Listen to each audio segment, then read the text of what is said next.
కేటీఆర్ కు మరోసారి ఏసీబీ నోటీసులు జారీ చేసింది. ఫార్ములా ఈ కార్ రేస్ కేసులో కేటీఆర్ కు నోటీసులు ఇచ్చారు. ఈ నెల 28న విచారణకు హాజరు కావాలని నోటీసుల్లో ఆదేశించారు.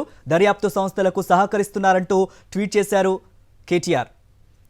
బీఆర్ఎస్ వర్కింగ్ ప్రెసిడెంట్ కేటీఆర్ కు ఏసీబీ నోటీసులు జారీ చేయడాన్ని తీవ్రంగా ఖండించారు ఎమ్మెల్సీ కవిత.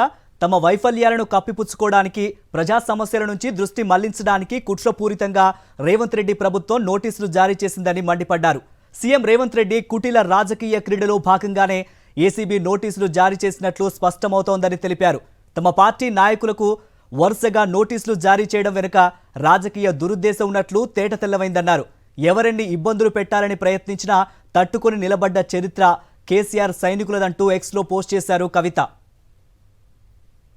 అటు మాజీ మంత్రి హరీష్ రావు కూడా నోటీసులపై స్పందించారు. ప్రతీకార రాజకీయాలు రేవంత్ రెడ్డి అభద్రతకు స్పష్టమైన సంకేతమని ఎక్స్లో పోస్ట్ పెట్టారు. కల్పిత కేసులు కోర్టులో నిలబడవన్నారు. కేటీఆర్ కు అండగా నిలబడతామని వెల్లడించారు. ఏసీబీ కేసులో సత్యమే గెలుస్తుందన్నారు హరీష్ రావు.